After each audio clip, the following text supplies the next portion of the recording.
Pour toi, je suis l'ignorante sauvage. Tu me parles de ma différence, je crois sans malveillance. Mais si dans ton langage, tu emploies le mot sauvage, c'est que tes yeux sont remplis de nuages. De nuages.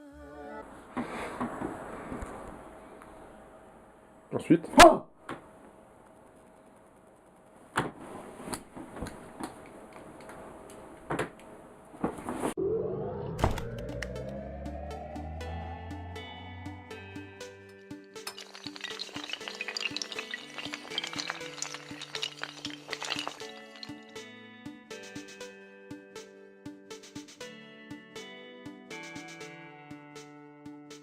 Alors tout d'abord, soyons clairs. Son nom n'était pas vraiment Pocahontas, mais plutôt Matoaka dans son clan, et ses parents l'appelaient Amonte, selon l'historien David Price. Pocahontas était plutôt un surnom qu'on lui donnait quand elle était petite, qui voulait dire « petite dévergondée ». Oui, je sais, petite dévergondée, voilà, mais non. C'était pendant elle était petite, donc voilà. Il n'y a pas d'abus, enfin je pense pas. Il n'y a pas de religion catholique. Non. C'était pas magique. Alors on sait pas grand chose sur la jeunesse de Pocahontas, tout ce qu'on sait c'est qu'elle est née vers 1595 dans l'actuelle Virginie. Elle vivait dans le clan des Powhatan où il y avait une trentaine de tribus amérindiennes, donc des Indiens d'Amérique du Nord. On sait aussi que sa mère est morte peu de temps après sa naissance. La naissance de Pocahontas, hein, pas de sa mère, parce que sinon il y a un problème dans le schmilblick. C'est ça, ouais. Et donc elle n'a que pour seul parent son père, le chef Powhatan, le chef de toutes les tribus, du clan entier. Ça, c'est important pour la suite. Retenez-le dans un coin de la tête, ça va revenir. Alors on pense qu'elle a rencontré pour la première fois des hommes blancs en 1607 lors de leur débarcation à Jamestown. Elle en trouva un plus aimable que les autres, le capitaine John Smith. Ça me dit quelque chose. Alors leur rencontre et leur relation restent assez floues parce que la qualité et le nombre d'archives restent assez faibles, mais on sait par contre qu'elle a 12 ans, 1595, 1607, 12 ans, vous faites les calculs. D'ailleurs on en fait un petit peu trop là. Et donc, on se dit que c'est une relation assez amicale, pas plus. Mais Disney a fait son petit chemin. Par contre, on a un élément central dans l'histoire, l'enlèvement de John Smith en 1608. Alors dans les faits, John Smith était en train de chasser, puis il s'est fait attraper par des Indiens, enfin des Amérindiens, comme ça, au débeauté, parce que c'était un Anglais, que les relations étaient un petit peu plus tendues au fil des jours, parce que bon, il y a beau avoir des échanges et tout ça, Jamestown commençait à devenir un peu plus puissante, un peu plus grosse déjà, et donc il y avait des petites tensions. Alors on raconte que John Smith allait être exécuté lors d'une cérémonie, pourtant on voit que il n'y a aucune trace dans les autres tribus de ce genre de pratique. En plus, bon, c'est raconté en 1616 le plus tôt, donc on a quand même 8 ans d'écart, et en plus, bon, on sait pas trop parce que les sources sont surtout anglaises. Peut-être que c'était une soirée barbecue, ils se sont dit bon on va l'inviter, il est sympa. Il prend soin de la petite pépette là, la petite dévergondée. Alors on l'invite. Et puis bon, Pocahontas était un peu bourré, bon, à 12 ans, c'est un peu. Puis elle s'est jetée à ses pieds. Après bon, on dit aussi que ce serait une cérémonie qui représente la mort de John Smith anglais et la naissance de John Smith amérindien, comme on accueille une cérémonie de bienvenue. C'est vrai que faire une relation entre un truc pour la bienvenue et une exécution, c'est quand même chaud, quoi. Non, parce que tu te dis pas que c'est un truc pour te tuer si c'est pour te dire bonjour. Je sais pas. À part quand on te parle allemand. Salut les copains. Je suis content que vous soyez venus. Vous pouvez vous servir au bar. Et j'ai une surprise pour vous. Ma maman a aussi fait des crêpes.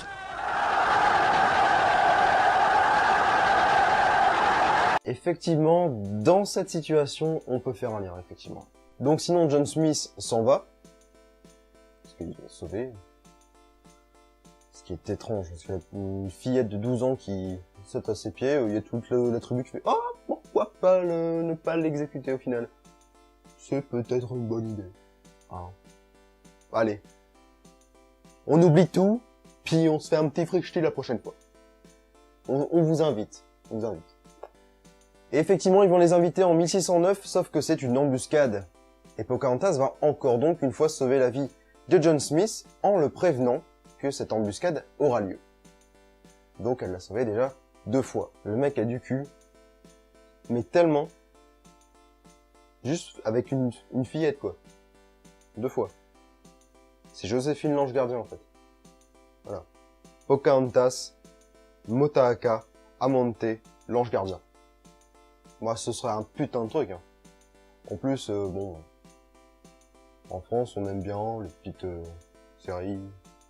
Un nain, un noir, un arabe, un amérindien. On n'y avait pas pensé. Moi, je dis, tant qu'à faire. Il y a du bifton. Il y a du bifton à se mettre. Il y a du bifton à se mettre. Malgré cette chatte du diable, il va quand même se faire rapatrier en Angleterre, puisque, en fait, il va se faire blesser par de la poudre qui a explosé accidentellement. On ne sait pas. Il y a peut-être...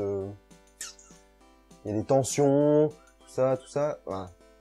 Donc, il va être rapatrié parce qu'il est blessé, et puis on va lui dire à Pocahontas, bah écoute, ton ami, il est mort. Ah ouais, sec.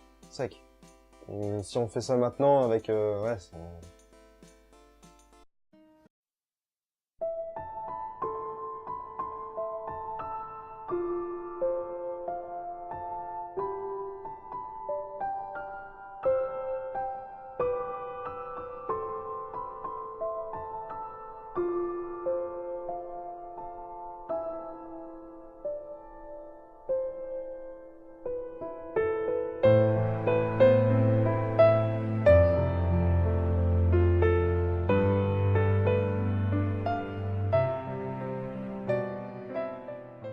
J'imagine même pas le traumatisme. Pocahontas va donc vivre sa vie tranquillement. Elle va se marier avec un certain Kokum entre 1610 et 1612. On n'a pas des sources énormes sur le sujet, donc on se dit elle va vivre sa vie tranquille. Sauf que le problème, c'est que c'est la fille du chef Powhatan. Faut pas l'oublier ça. On avait dit que c'était important. Fallait noter. Ben, c'est là. Oui, parce que les tensions, elles ont augmenté au fil des jours et des années et des tout ça. Et Pocahontas se baladant dans la forêt comme ça.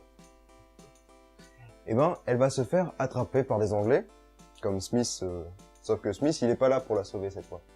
Donc elle va rester à Jamestown, et les Anglais vont demander de ramener des prisonniers anglais, des outils et des armes qui ont été volés par les Powhatan. Alors, si le chef Powhatan rend les hommes, il peut pas rendre les armes et les outils. Alors, Pocahontas va rester à Jamestown. Le capitaine Samuel Argall, qui avait tout organisé, va donc l'emmener à Henricus, qui rime avec aussi appelé Enrico, Macias. Ça me saoule. Elle va donc être sous la responsabilité de Sir Thomas Dale, qui va lui apprendre les fondements de la foi chrétienne. De quoi? Mais c'est un enfant! Mais il peut pas faire ça! Espèce de monstre! Mais c'est inhumain! Dominique et Nick s'en allaient tout simplement au Dieu, pauvre et chantant. En tout chemin, en tout lieu, il ne parle que du bon Dieu, il ne parle que du bon Dieu. Alors en 1614, Thomas Dale va réessayer un échange, donc il va prendre 150 hommes avec lui. Il est prudent le petit, et il va aller avec Pocahontas au village des Powhatan. Alors ça va dégénérer, bah oui, tu ramènes des hommes armés, les mecs ils vont pas se dire « Ah, ils sont venus nous ramener des fleurs et tout ça, on va se faire un petit pique-nique ». Non, les mecs ils sont à 150, ça pète tout ça. Et Pocahontas qui se dit « Bon, mon père veut pas me reprendre juste pour les outils et des armes, c'est bon, j'ai pas d'importance à ses yeux, je vais rester à Henrico. » Ta gueule. De plus, lors de son séjour à Henricus, elle va rencontrer une certaine personne, John Rolfe, un planteur de tabac qui a perdu sa femme, sa fille, donc c'est l'éclate. Et il va retrouver un petit peu de frivolité, de bonheur avec Pocahontas, sauf que c'est une putain de païenne, un démon. Ah, m'adresse pas la parole, hérétique, démon! Tu sais, moi, pour moi, les femmes, j'aime pas ça, c'est de la saloperie.